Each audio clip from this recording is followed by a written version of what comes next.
Eran las 8:06 de la mañana del 7 de diciembre de 1941, cuando las primeras bombas japonesas cayeron sobre Pearl Harbor. En menos de 2 horas, más de 2.400 americanos estaban muertos. 21 buques de guerra yacían hundidos o dañados a lo largo de la fila de acorazados. El orgullo de la flota del Pacífico ardía en las aguas poco profundas de Hawái. En Tokio, el primer ministro Hideki Toyo se reunió con el viceministro del Interior, Michio Yusawa, apenas horas antes del ataque. Sus palabras, preservadas en un memorando hecho público en 2018, revelan una confianza asombrosa. Se sentía completamente aliviado, declaró. Dadas las condiciones actuales, podía decir que prácticamente ya habían ganado. Estaba catastróficamente equivocado. Antes de continuar con esta historia asombrosa, no olvides suscribirte al canal y dejar tu like. Nos ayuda muchísimo a seguir compartiendo relatos como este.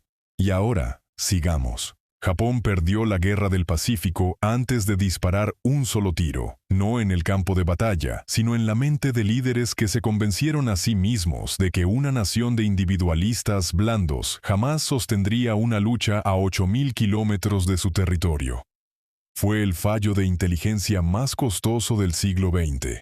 Los planificadores militares japoneses poseían datos precisos sobre la capacidad industrial americana y sin embargo los descartaron, convencidos de que la superioridad espiritual y la unidad racial triunfarían sobre las fábricas y los campos petroleros. El resultado fue una guerra que destruyó a la Armada Imperial Japonesa, arrasó 67 ciudades japonesas y mató a más de 2 millones de militares japoneses, una catástrofe enraizada en la arrogancia cultural, la analogía histórica equivocada y una lectura fundamentalmente errónea del carácter americano.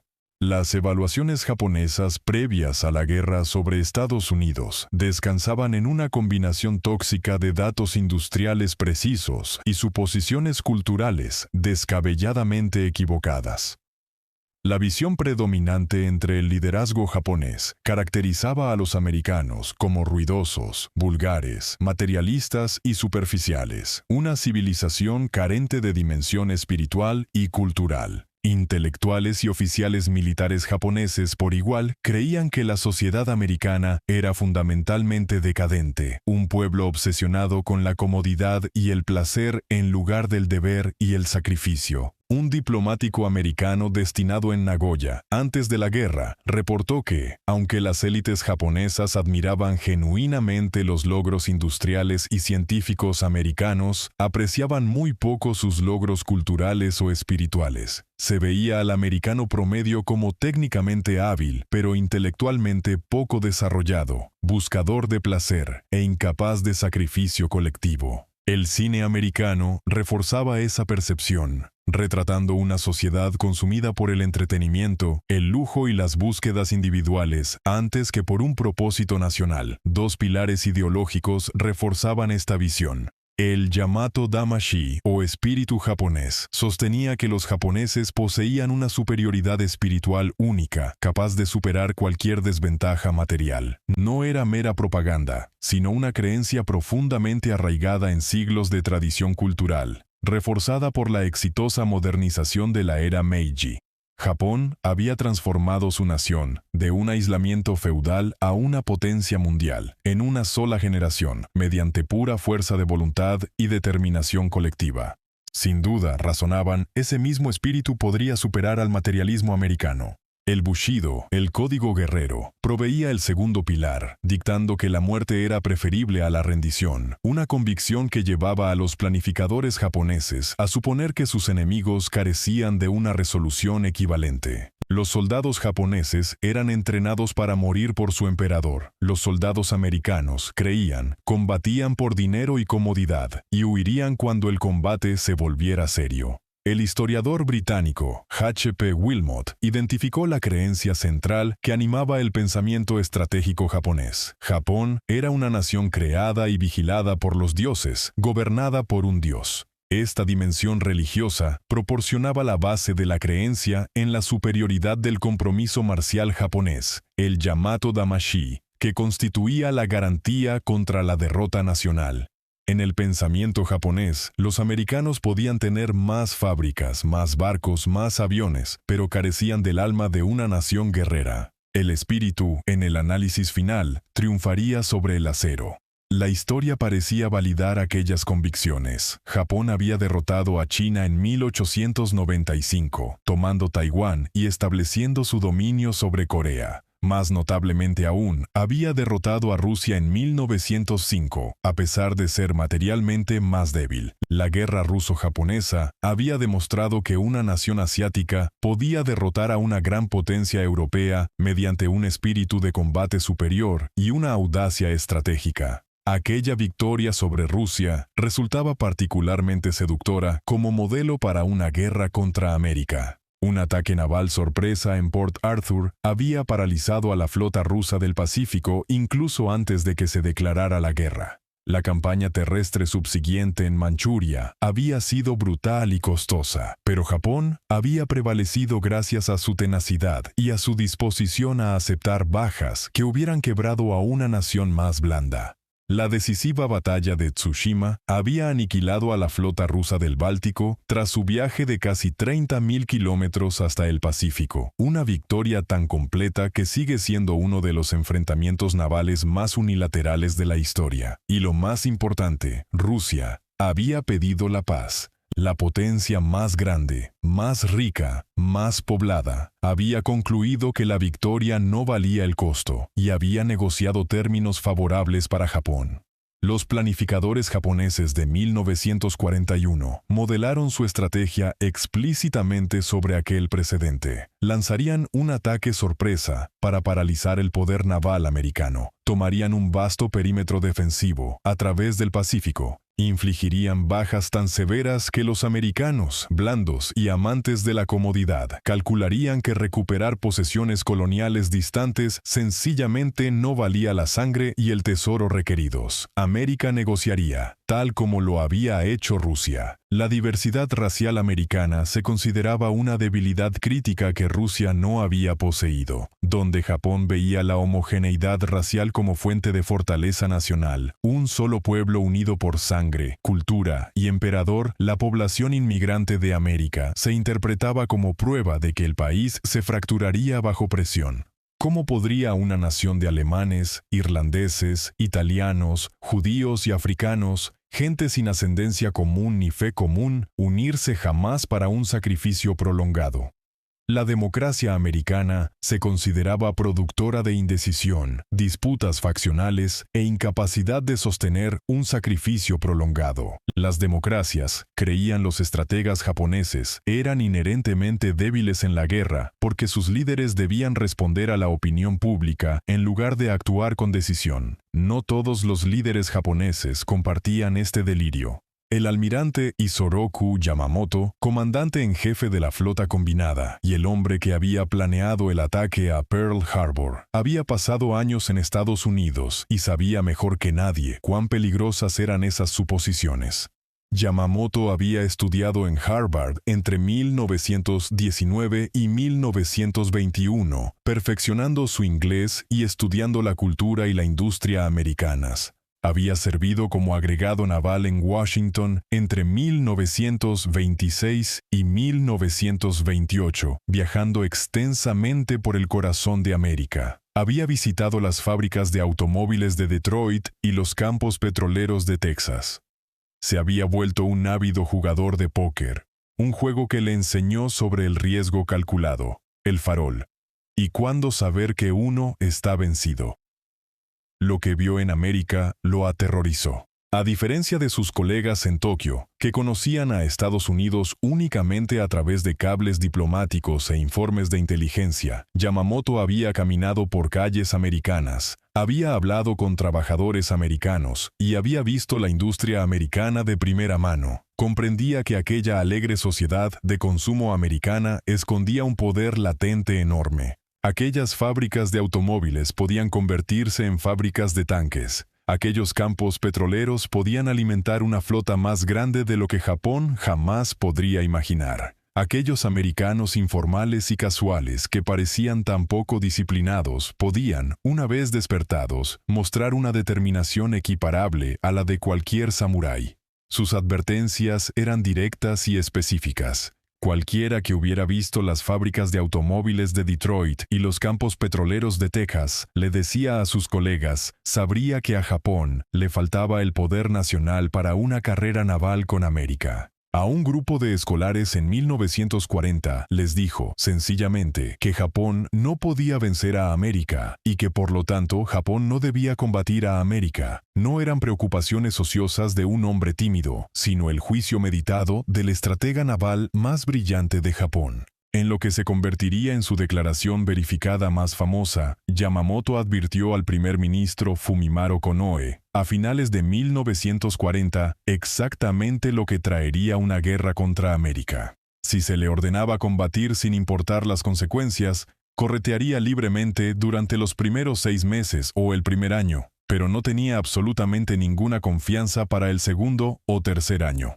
Esta cita, preservada en las memorias de Konoe, resultó devastadoramente profética. La batalla de Midway, la primera derrota catastrófica de Japón, ocurrió casi exactamente 6 meses después de Pearl Harbor. Yamamoto había predicho su propio fracaso con una precisión inquietante. Yamamoto también hizo lo que parecía una jactancia, pero en realidad era una advertencia sobre la imposibilidad de la victoria. En una carta al político Ryoichi Sasakawa, fechada el 24 de enero de 1941, escribió que si estallaban las hostilidades entre Japón y Estados Unidos, no bastaría con tomar Guam y Filipinas, ni siquiera Hawái y San Francisco. Para hacer segura la victoria, tendrían que marchar sobre Washington y dictar los términos de paz en la Casa Blanca. No lo decía como una predicción confiada, sino como prueba de la imposibilidad de la victoria. La conquista total del territorio continental de Estados Unidos era obviamente imposible.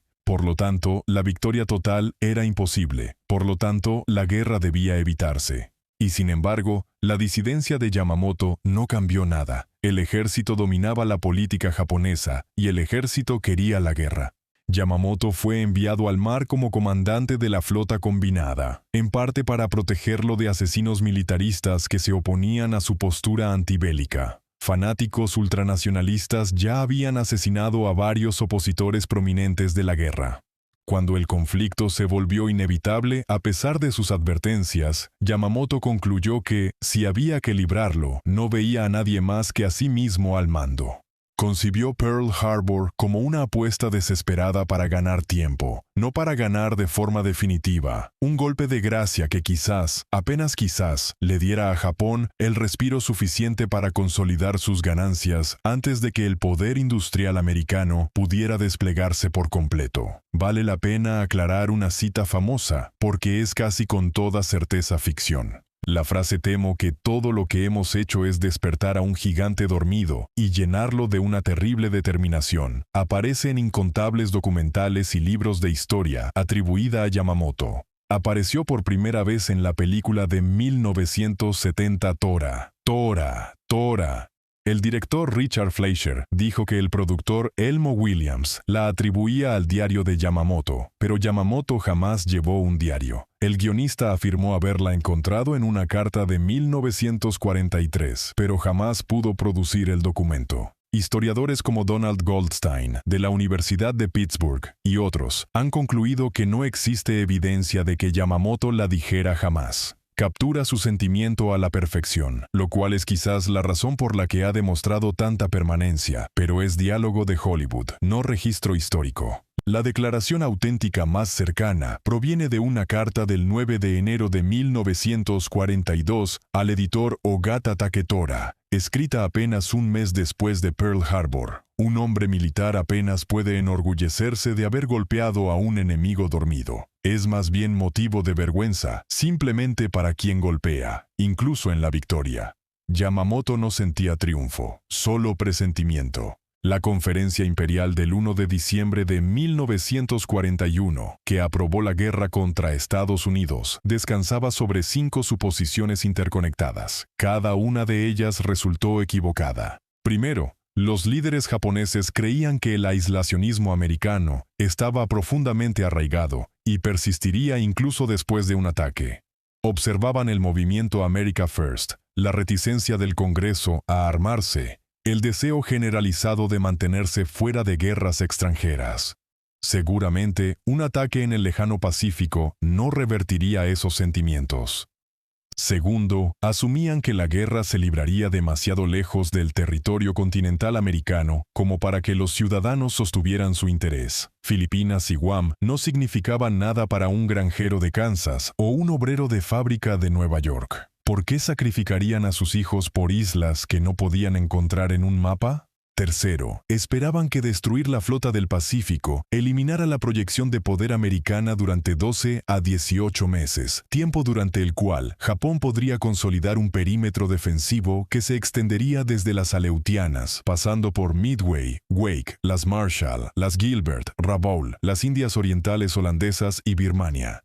Ese anillo defensivo resultaría tan costoso de penetrar que América aceptaría el hecho consumado en lugar de pagar el precio de revertirlo.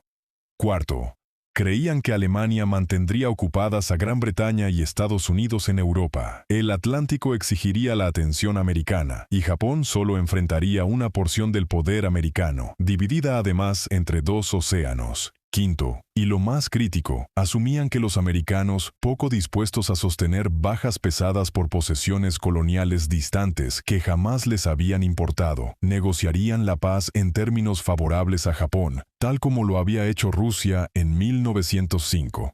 Mientras tanto, el jefe del Estado Mayor Naval, el almirante Osami Nagano, articuló el fatalismo que impregnaba la toma de decisiones japonesa en aquellos últimos días antes de la guerra. Dado que Japón enfrentaba inevitablemente la ruina nacional, decidiera combatir o no, debía por todos los medios elegir combatir. Japón prefería caer combatiendo antes que rendirse de forma innoble sin luchar, porque la rendición significaría la ruina espiritual además de la física.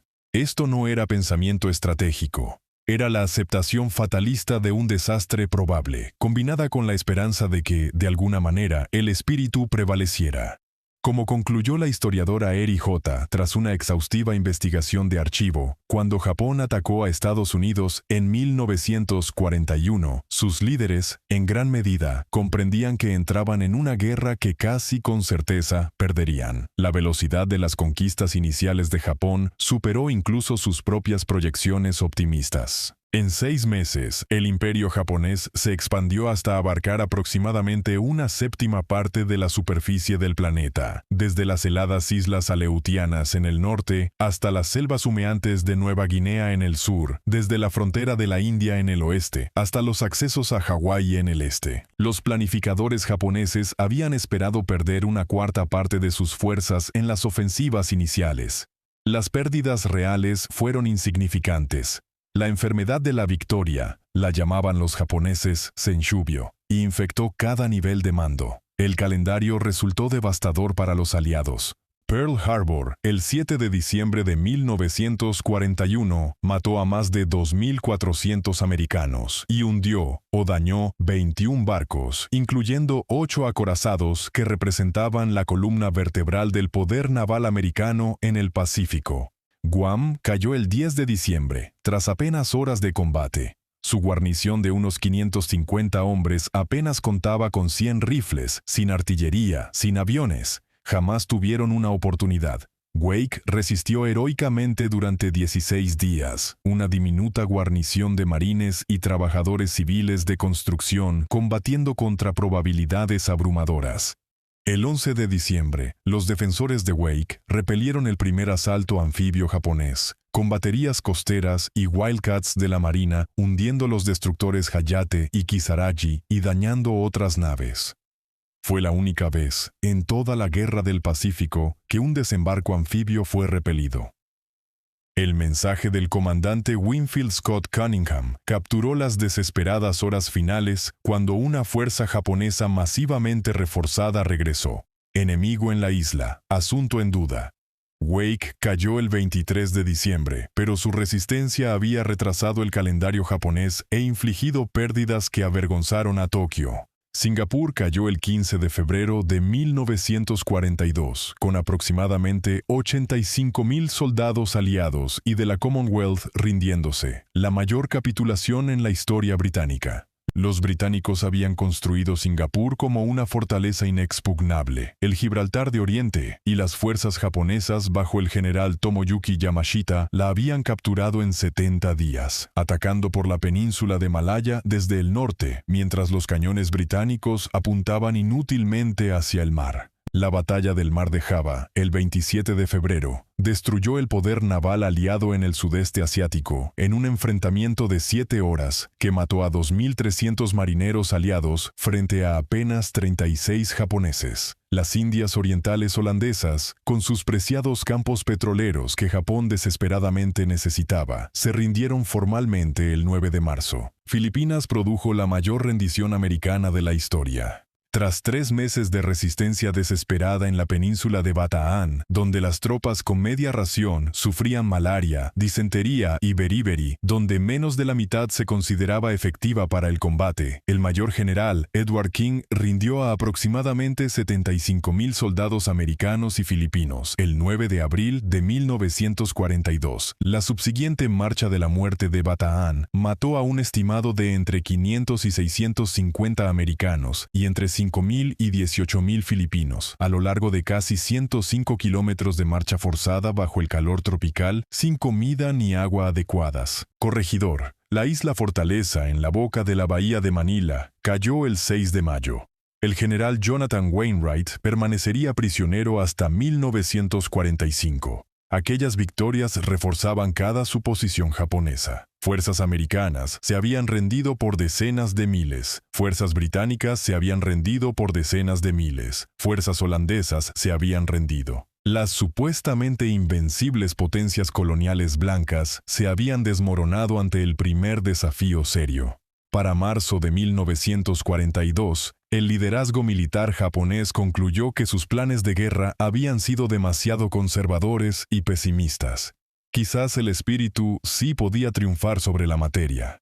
Lo que emergió fue la enfermedad de la victoria en toda su malignidad, un síndrome de arrogancia, complacencia, adherencia rígida a tácticas probadas y desestimación de la capacidad del enemigo para adaptarse o mejorar. Y sin embargo, incluso en la derrota, los aliados habían mostrado algo que los planificadores japoneses se negaban a reconocer. La defensa de Bataan había retrasado el calendario japonés varios meses, forzando el desvío de refuerzos destinados a otras operaciones. Los marines de Wake habían infligido la única repulsión exitosa de un desembarco japonés en toda la ofensiva inicial. Eran señales tempranas de que la calidad combativa americana y aliada había sido subestimada, señales que Japón eligió ignorar en el fragor de la victoria.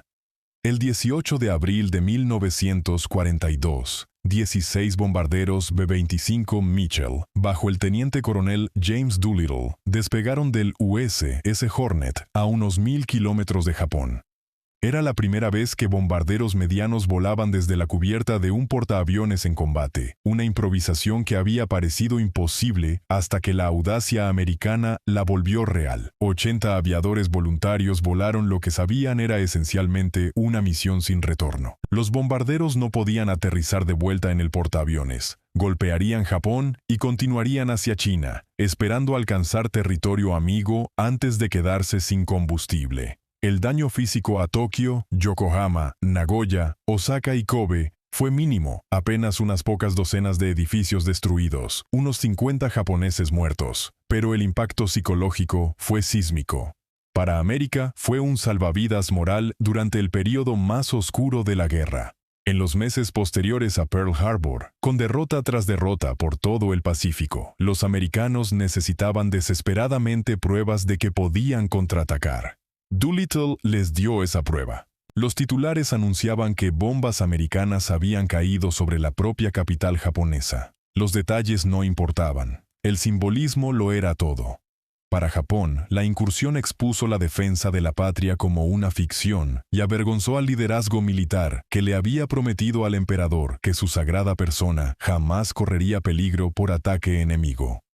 4 grupos de caza del ejército quedaron retenidos en las islas metropolitanas para defensa aérea, aunque se necesitaban desesperadamente en el Pacífico Sur. Ese desvío de recursos le costaría caro a Japón en las batallas por venir. Y lo más crítico, la incursión Doolittle convenció al ejército japonés, que hasta entonces se había opuesto al plan del almirante Yamamoto de atacar Midway, de apoyar la operación. Yamamoto llevaba tiempo queriendo atraer a los portaaviones americanos hacia una batalla decisiva, donde la superioridad numérica y de habilidad japonesa pudiera destruirlos. El ejército se había resistido, considerándolo un riesgo innecesario, pero después de que bombarderos americanos aparecieran sobre Tokio, el ejército ya no pudo argumentar que la amenaza de los portaaviones americanos era tolerable. La apresurada y sobreconfiada operación de Midway que siguió llevó directamente al peor desastre naval de Japón. Yamamoto había predicho exactamente esta vulnerabilidad antes de la guerra.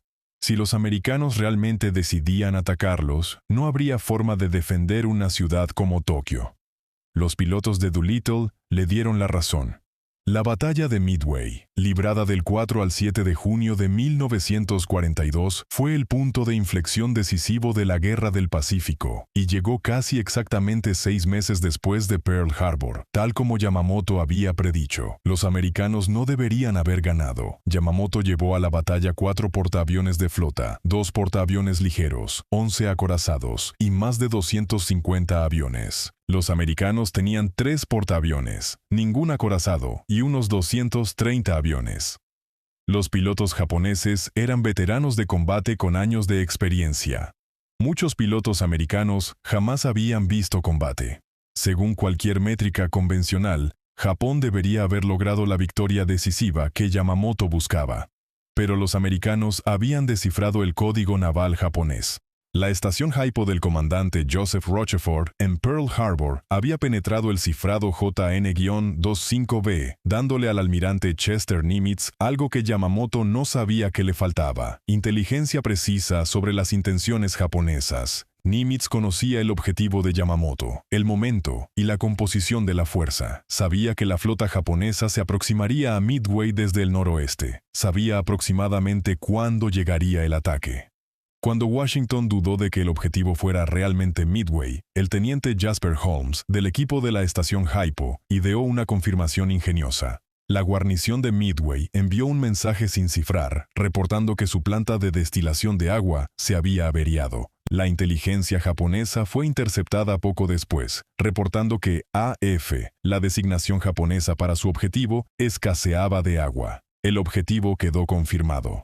Nimitz podía comprometer sus fuerzas con confianza. Comprometió prácticamente todo lo que la Marina de Estados Unidos tenía en el Pacífico. 3 portaaviones, incluyendo al Yorktown, tan gravemente dañado en la batalla del Mar del Coral que los japoneses lo creían hundido. Los trabajadores del astillero de Pearl Harbor habían realizado milagros, completando 3 meses de reparaciones en apenas 72 horas. El Yorktown navegó hacia Midway sostenido por soldaduras de emergencia y determinación. Fue una apuesta enorme, basada en gran medida en inteligencia. Si Rochefort estaba equivocado, la flota del Pacífico navegaría directo hacia una trampa.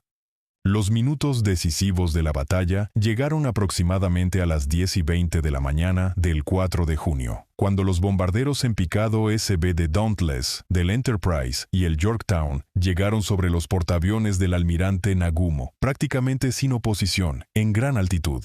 Oleadas de bombarderos torpederos americanos habían sido masacradas en las horas anteriores. El escuadrón de torpederos 8 del Hornet perdió los 15 aviones, con los 30 tripulantes muertos, salvo el alférez George Gay, quien flotó en el agua y presenció lo que ocurrió después. Pero su sacrificio había atraído a los cazas japoneses hacia el nivel del mar, persiguiendo a los lentos y vulnerables torpederos, que no representaban una amenaza real, porque sus torpedos eran defectuosos y mal apuntados. Cuando los bombarderos en picado llegaron desde gran altitud, ningún caza japonés estaba en posición de interceptarlos.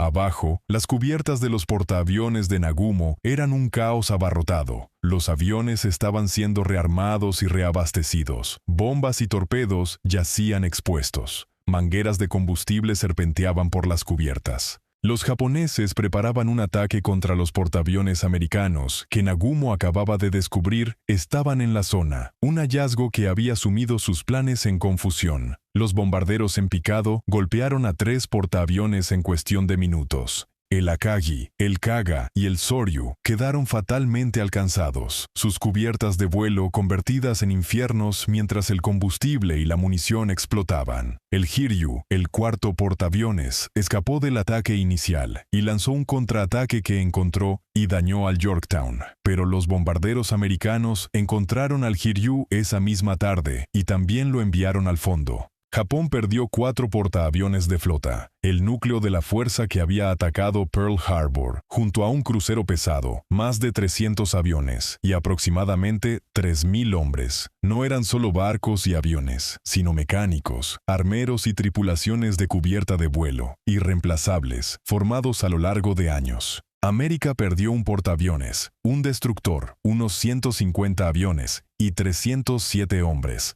La Marina japonesa, en concierto con el emperador Hirohito, orquestó un encubrimiento elaborado. Midway se anunció al público japonés como una victoria. Los portaaviones hundidos permanecieron en el registro de la Marina como sin tripulación. Los marineros heridos fueron aislados en hospitales separados, con visitas familiares prohibidas para evitar que se propagara la noticia. Los supervivientes sanos fueron transferidos a mandos distantes donde no pudieran hablar de lo ocurrido. El pueblo japonés no conocería la verdad sobre Midway hasta después de la guerra. Nagumo fue encontrado por su jefe de Estado Mayor, aparentemente contemplando el suicidio. Yamamoto canceló la operación y se retiró enfermo a su camarote. Su predicción de 6 meses se había cumplido con exactitud. El periodo durante el cual Japón podía correr libremente había terminado. 2 meses después, comenzó la campaña de Guadalcanal, en las humeantes Islas Salomón, y sacudió las suposiciones japonesas sobre la calidad combativa americana de forma aún más profunda de lo que Midway había sacudido su confianza en el mar. Si Midway demostró que Japón podía perder en el mar, Guadalcanal demostró que los americanos podían combatir en tierra con una ferocidad equiparable a cualquier cosa que los soldados japoneses pudieran entregar. Cuando la primera división de marines, bajo el mayor general Alexander Vandegrift, desembarcó el 7 de agosto de 1942, fue la primera ofensiva anfibia americana de importancia en toda la guerra. El objetivo era un aeródromo japonés a medio construir en una isla oscura de la que la mayoría de los americanos jamás había oído hablar. Ese aeródromo, rebautizado Henderson Field en honor a un piloto de la Marina muerto en Midway, se convirtió en el centro de gravedad de la campaña durante 6 brutales meses. Los comandantes japoneses subestimaron repetidamente la fuerza y la resolución americanas. El coronel Kiyonao Ichiki desembarcó a 916 hombres el 21 de agosto. Esperando arrasar lo que la inteligencia le decía era una pequeña guarnición desmoralizada. En una salvaje batalla nocturna a lo largo del río Tenaru, los marines aniquilaron su fuerza. Aproximadamente 800 japoneses murieron frente a 150 bajas americanas. El propio Ichiki quemó los estandartes de su regimiento y murió en el combate, posiblemente por su propia mano. El almirante Raizo Tanaka, uno de los oficiales más capaces de Japón, reflexionaría después que aquella tragedia debería haberles enseñado la desesperanza de las tácticas de lanza de bambú. No lo hizo. El ejército japonés no podía aceptar que tropas americanas hubieran superado en combate cercano a soldados japoneses de élite. Debía existir alguna otra explicación. Quizás la fuerza de Ichiki había sido demasiado pequeña. Quizás habían atacado en el lugar equivocado. Seguramente más tropas tendrían éxito donde menos habían fracasado. El asalto del mayor general Kiyotake Kawaguchi, con 6.000 hombres, en la cresta de Edson, en septiembre, fue derrotado con más del 50% de bajas. La batalla climática por Henderson Field, del 23 al 26 de octubre, vio a las fuerzas japonesas lanzarse contra posiciones de marines y del ejército en oleada tras oleada de asalto frontal. La fuerza de asalto directo, bajo el general Maruyama, sumaba aproximadamente 7.000 soldados. Los defensores sufrieron unos 60 muertos mientras infligían entre 1.500 y 3.000 bajas japonesas. Durante esta batalla, el sargento John Basilone comandó 2 secciones de ametralladoras pesadas contra aproximadamente 3.000 soldados japoneses del regimiento Sendai. Durante 3 días y noches sin dormir, sin descanso, sin comida, mantuvo sus armas disparando. Cuando una sección quedó destruida, cargó una ametralladora de 40 kilos a lo largo de casi 200 metros bajo fuego para reemplazarla. Cuando se acabó la munición, combatió a través de las líneas japonesas con una pistola y un machete para reabastecer a sus hombres. Se convirtió en el primer marine alistado de la Segunda Guerra Mundial en recibir la Medalla de Honor. Sus palabras después capturaron tanto la modestia como la devoción hacia sus compañeros. Solo una parte de esa medalla le pertenecía. Otras partes pertenecían a los muchachos que todavía estaban en Guadalcanal. Más tarde rechazó un nombramiento como oficial y un destino en territorio nacional. No era oficial y no era una pieza de museo. Pertenecía de vuelta con su unidad. Solicitó regresar al combate y murió en el primer día de Iwo Jima, liderando una sección de ametralladoras contra un búnker japonés. Recibió una Cruz de la Marina póstuma. Sigue siendo el único marine alistado en la historia en recibir tanto la Medalla de Honor como la Cruz de la Marina. El capitán japonés Toshikazu Ohmae, escribiendo en la publicación del Instituto Naval de Estados Unidos después de la guerra, identificó lo que la campaña reveló sobre la ventaja tecnológica americana. El rasgo más destacado de la campaña de Guadalcanal fue el empleo del radar por parte de Estados Unidos, que revirtió por completo la tradicional superioridad de la Marina japonesa en los enfrentamientos nocturnos. El hecho de que los japoneses perdieran confianza en los combates nocturnos ejerció una mala influencia sobre la moral de los hombres. Los japoneses rebautizaron a Guadalcanal como la Isla del Hambre, un amargo juego de palabras sobre su pronunciación japonesa. Las tropas japonesas murieron por miles, no a causa de balas americanas, sino de enfermedad y desnutrición, mientras el poder aéreo y las fuerzas navales americanas estrangulaban sus líneas de suministro. Cuando Japón finalmente evacuó a 11.000 supervivientes en febrero de 1943, había perdido aproximadamente entre 25.000 y 31.000 soldados muertos, unos 680 aviones destruidos y 38 buques hundidos. La mayoría de los pilotos veteranos de Pearl Harbor que habían sobrevivido a Midway perecieron en las campañas aéreas de las Salomón. Una pérdida irreemplazable de experiencia que lició a la aviación naval japonesa. El error de cálculo más devastador subyacente a todos los fracasos de Japón fue industrial. Los planificadores japoneses poseían los datos. Sabían que las fábricas, la producción de acero y la capacidad de los astilleros americanos empequeñecían a las suyas propias. Lo que no lograban concebir era la velocidad y la escala a la que América convertiría su economía de tiempos de paz en una máquina de guerra, ni la disposición de la sociedad americana a sostener ese esfuerzo año tras año. Las cifras son asombrosas y explican todo lo que siguió. En 1937, según el análisis del historiador Paul Kennedy, en su obra sobre el ascenso y caída de las grandes potencias, Estados Unidos poseía el 41,7% del potencial bélico total del mundo. Japón poseía el 3,5%. La economía americana era aproximadamente 10 veces mayor que la japonesa. La producción americana de acero era 5 veces mayor, la de carbón 7 veces mayor, la de automóviles 80 veces mayor. Estados Unidos también contaba con 10 millones de trabajadores desempleados desde la depresión, una enorme capacidad ociosa esperando ser movilizada. Cuando llegó la movilización, superó cualquier cosa que los planificadores japoneses hubieran modelado. En 1941, América produjo más de 3.6 millones de automóviles civiles. Después de Pearl Harbor, la producción civil cesó prácticamente. Solo se fabricaron 139 automóviles civiles en 1943 y unos 610 más en 1944. Toda la industria automotriz americana se convirtió a producción bélica con una velocidad que parecía imposible. La planta Ford de Willow Run, la fábrica más grande bajo un solo techo en toda la historia, con una línea de ensamblaje de más de 1,5 kilómetros, produjo 8.685 bombarderos B-24 Liberator, llegando eventualmente a sacar uno de la línea cada 63 minutos. Chrysler, que jamás había construido un tanque, edificó la planta de tanques del Arsenal de Detroit y se convirtió en uno de los mayores productores de tanques del mundo. Para 1944, más de la mitad de toda la producción industrial del mundo tenía lugar en Estados Unidos.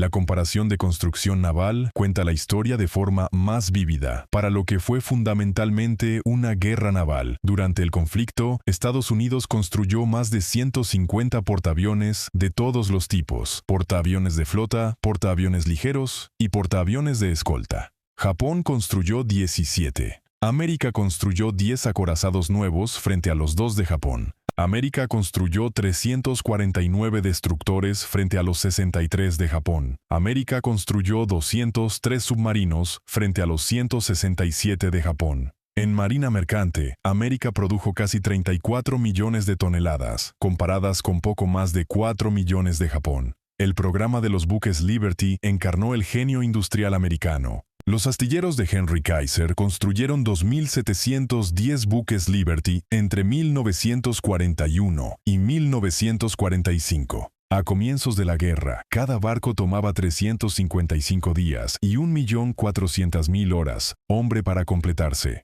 Para 1943, el tiempo promedio de construcción había caído a 41 días.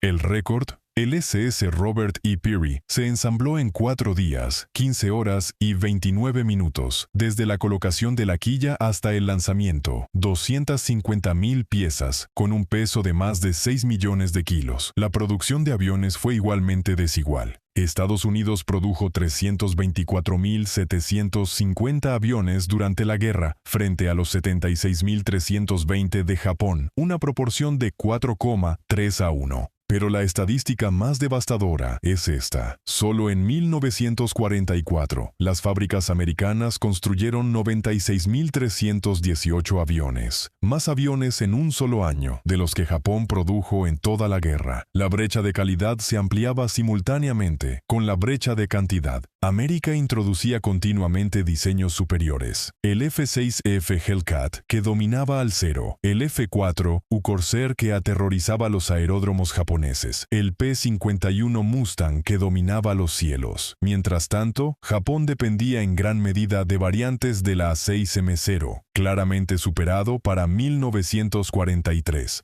Los diseñadores de aviones japoneses sabían que sus aparatos se quedaban atrás, pero carecían de la capacidad industrial para desarrollar y producir nuevos diseños con la rapidez suficiente para que importara.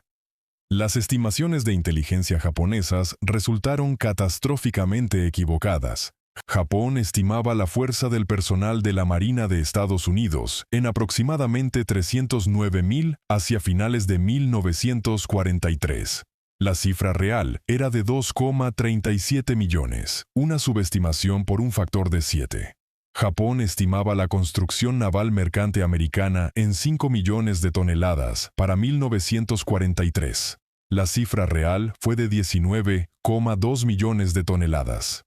La crisis de reemplazo de pilotos ilustró la asimetría industrial y de entrenamiento de la forma más cruel. En Pearl Harbor, el piloto naval japonés promedio tenía más de 700 horas de vuelo, con muchos líderes superando las 1.500 horas. El programa de entrenamiento japonés de preguerra era ultraselectivo, aceptando en algunos años a menos de 100 candidatos de entre miles de solicitantes. Aquellos pilotos eran magníficos, de los mejores del mundo, pero Japón no tenía un sistema de rotación. Los pilotos combatían hasta morir. No existía mecanismo alguno para traer a casa a aviadores experimentados y entrenar a la siguiente generación. América tomó el enfoque opuesto. Los pilotos experimentados eran rotados de vuelta a casa para convertirse en instructores, multiplicando sus habilidades a través de miles de nuevos aviadores. El programa de entrenamiento americano enfatizaba la cantidad junto a la calidad, produciendo pilotos competentes en números industriales. Para mediados de 1943, los pilotos aliados notaron un fuerte declive en la habilidad de vuelo japonesa, a medida que los veteranos morían y eran reemplazados por novatos apenas entrenados. Para 1944, la escasez de combustible significaba que los nuevos pilotos japoneses a veces se entrenaban en planeadores. Eran enviados al combate con un mínimo de horas de vuelo frente a pilotos americanos con cientos de horas de entrenamiento. La Batalla del Mar de Filipinas, en junio de 1944, apodada la Gran Cacería de Pavos de las Marianas, expuso el resultado de esta disparidad. Los pilotos americanos derribaron aviones japoneses a una proporción aproximada de 12-1 en el primer día de combate aéreo. A lo largo de toda la batalla, la aviación naval americana y el fuego antiaéreo destruyeron casi 600 aviones japoneses y hundieron 3 portaaviones. El poder aéreo naval japonés quedó aniquilado de forma permanente. La adopción de tácticas kamikaze, más tarde ese mismo año, fue la admisión final de que Japón ya no podía entrenar pilotos capaces de combate convencional. Si los pilotos iban a morir de todos modos, bien podían morir impactando algo. Incluso el propio análisis de posguerra de la flota combinada demostró la futilidad fundamental de la estrategia japonesa. Si Japón hubiera ganado de forma catastrófica en Midway, hundiendo los 3 portaaviones americanos sin perder ninguno propio, Estados Unidos aún así habría alcanzado la paridad de portaaviones para septiembre de 1943 y una superioridad de 2-1 para mediados de 1944. La brecha industrial era simplemente demasiado vasta como para superarla con cualquier victoria en el campo de batalla. La campaña de salto entre islas, desde finales de 1943 hasta 1945, demostró una implacable curva de aprendizaje americana que los defensores japoneses no podían igualar. Cada batalla costosa producía una rápida adaptación táctica que hacía más eficaz el siguiente asalto. Tarawa, en noviembre de 1943, fue el brutal tutorial. El contraalmirante Keiji Shibasaki se jactó de que tomaría a 1.000.000 de hombres 100 años conquistar su atolón fortificado. Los marines la tomaron en 76 horas, pero a un costo horrible: 1.009 muertos y 2.101 heridos en apenas 3 días. La marea baja varó las lanchas de desembarco sobre arrecifes de coral, a cientos de metros de la orilla, forzando a los marines a vadear a través de agua hasta el pecho bajo un fuego devastador. Las lecciones se absorbieron de inmediato. La Marina creó equipos de demolición submarina, precursores de los SEAL, para explorar playas y despejar obstáculos. Se desarrollaron nuevos tractores anfibios blindados. Se reformaron los procedimientos de bombardeo previo al desembarco. Se reformularon por completo los protocolos de reconocimiento. Saipan, en junio y julio de 1944, perforó la zona de defensa nacional absoluta de Japón y puso a los bombarderos B-29 al alcance de Tokio. La batalla presenció la mayor carga Banzai de toda la guerra, aproximadamente 4.300 soldados japoneses atacando en un asalto de 15 horas el 7 de julio, casi aniquilando a 2 batallones del ejército antes de ser aniquilados ellos mismos casi hasta el último hombre. De unos 32.000 defensores japoneses, solo 931 se rindieron. Miles de civiles japoneses murieron, con estimaciones de hasta 22.000, incluyendo a cientos que saltaron desde acantilados costeros antes que enfrentar la captura por parte de americanos, a quienes se les había dicho que los torturarían y asesinarían. La caída de Saipan forzó la renuncia del primer ministro Tojo, el arquitecto de la guerra, reconociendo implícitamente que sus suposiciones habían sido catastróficamente equivocadas. Los bombarderos americanos podían ahora alcanzar las islas metropolitanas japonesas de forma regular. El perímetro defensivo había sido perforado.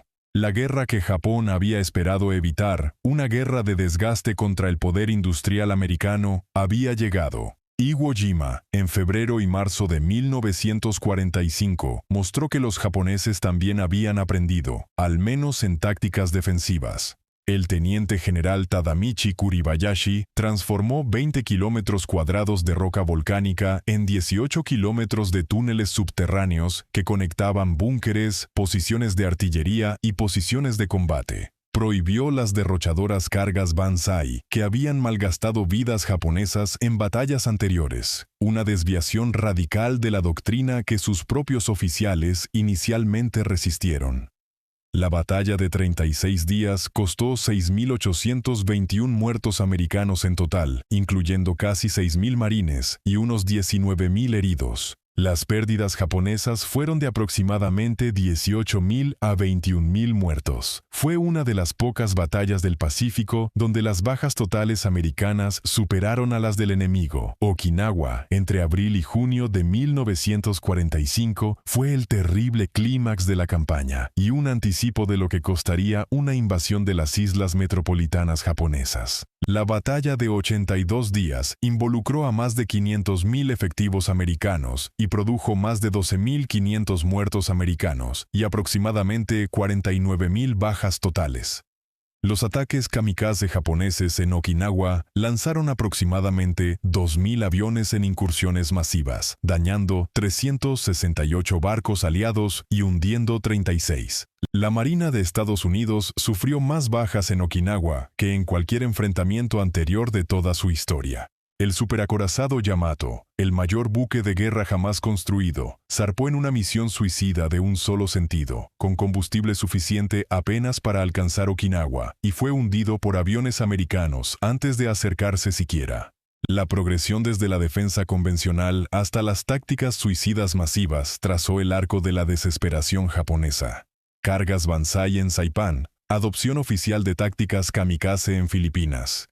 Túneles de defensa en profundidad en Iwo Jima. Operaciones kamikaze masivas en Okinawa. Para el final de la guerra, Japón había preparado más de 10.000 aviones para operaciones kamikaze contra una invasión aliada anticipada, y había anunciado el Ichioku Gyokusai, la doctrina de las 100 millones de joyas destrozadas, la disposición oficial a sacrificar a toda la población japonesa, incluyendo a los súbditos coloniales, en la resistencia final. Las consecuencias de haber juzgado mal a América fueron totales. Para el verano de 1945, la Marina japonesa había dejado de existir como fuerza de combate efectiva. El suministro de petróleo de Japón se había derrumbado más del 90% respecto a su nivel de 1943. Para abril de 1945, las importaciones de petróleo habían cesado por completo. Submarinos y aviones americanos habían destruido la flota mercante que conectaba a Japón con sus territorios conquistados. Los barcos se construían de madera por la escasez de acero. Los camiones militares quemaban carbón porque no había gasolina. Los pilotos no podían entrenarse porque no había combustible de aviación. 67 ciudades japonesas habían sido bombardeadas, muchas de ellas reducidas a cenizas. Solo el bombardeo incendiario de Tokio, del 9 y 10 de marzo de 1945, mató a al menos 83.000 personas, según cifras oficiales, con muchos historiadores estimando que el número real superó los 100.000, más que cualquiera de las dos bombas atómicas. Aproximadamente el 40% del área urbana total de Japón quedó destruida. La cosecha de arroz de 1945 fue la peor desde 1909. La disponibilidad de alimento cayó a 1.680 calorías diarias para los trabajadores industriales. Una dieta de hambre. El estudio estratégico de bombardeo de Estados Unidos, que desplegó a unos 1.100 agentes en Japón tras la rendición, documentó sistemáticamente la magnitud de aquel error de cálculo. Sus investigadores aseguraron los principales registros japoneses supervivientes e interrogaron a los más altos oficiales del ejército y la marina, funcionarios del gobierno, industriales y líderes políticos. Su hallazgo central resultaba demoledor. Los líderes militares japoneses no creían que América pudiera infundir espíritu marcial en su población. Habían estado catastróficamente equivocados. El propio Toho, ante el Tribunal de Crímenes de Guerra de Tokio, el 26 de diciembre de 1947, permaneció desafiante, pero reconoció implícitamente la magnitud del error. Al preguntársele sobre Pearl Harbor, respondió simplemente, «Sí, soy responsable». Anteriormente había intentado suicidarse, el 11 de septiembre de 1945, disparándose en el pecho con una pistola calibre .32, pero fallando el corazón. Fue ahorcado el 23 de diciembre de 1948. El príncipe Konoe, quien había intentado organizar una cumbre directa con el presidente Roosevelt en el verano de 1941 para evitar la guerra, ofreció una reveladora confesión de posguerra. El emperador, él mismo y la mayor parte del gabinete estaban a favor de aceptar los términos americanos de retirarse de China, pero Tojo, respaldado por el ejército, se opuso violentamente. Konoe tomó cianuro el 16 de diciembre de 1945, el día antes de que debiera presentarse a prisión como sospechoso de crímenes de guerra. El error de cálculo de Japón sobre América no fue principalmente un fallo de inteligencia, fue un fallo de imaginación. Los líderes japoneses poseían datos precisos sobre la capacidad industrial americana. Sabían que la economía de Estados Unidos empequeñecía a la suya propia. Conocían la ley de la Armada de dos Océanos de 1940, que autorizaba la construcción de toda una segunda flota americana. Yamamoto había advertido explícitamente que combatir contra América era como combatir contra el mundo entero. Los datos estaban disponibles. Las conclusiones extraídas de ellos fueron catastróficamente equivocadas. El error fue triple. Primero, los líderes japoneses confundieron la comodidad material con la debilidad espiritual, asumiendo que una sociedad próspera no podía ser también una sociedad decidida. Pearl Harbor no desmoralizó a América, unió al país con una furia que persistió hasta la rendición incondicional. Segundo, aplicaron la plantilla de la guerra ruso-japonesa a un adversario fundamentalmente distinto, sin reconocer que los Estados Unidos de 1941 no eran la Rusia zarista de 1904, sino una superpotencia industrial continental con un gobierno democrático capaz de movilizar un esfuerzo nacional total. Tercero, proyectaron su propio marco cultural sobre el enemigo, porque el Bushido valoraba el espíritu del guerrero por encima de las consideraciones materiales. Asumían que la superioridad material sin un compromiso espiritual equivalente carecía de significado. Estaban equivocados en cada uno de los 3 puntos. El Proyecto Manhattan permanece como la prueba final de cuán completamente Japón juzgó mal las capacidades americanas. Estados Unidos no solo libró 2 guerras convencionales simultáneas a gran escala en 2 océanos, sino que además invirtió $2.000 millones y sus mejores mentes científicas en desarrollar un arma revolucionaria que podía funcionar o no, financiada esencialmente de los sobrantes de su esfuerzo bélico. La bomba atómica fue construida por una nación que Japón había desestimado como demasiado blanda para combatir. Yamamoto lo vio venir todo. Su última reflexión verificada, escrita en una carta después de Pearl Harbor, merece cerrar cualquier relato de esta tragedia. Gran Bretaña y América quizás habían subestimado un poco a Japón, escribió, pero desde su punto de vista era como que a uno lo mordiera con bastante fuerza el perro al que estaba alimentando. El regocijo insensato en casa resultaba en verdad deplorable. Le hacía temer que el primer golpe sobre Tokio los haría desfallecer en el acto.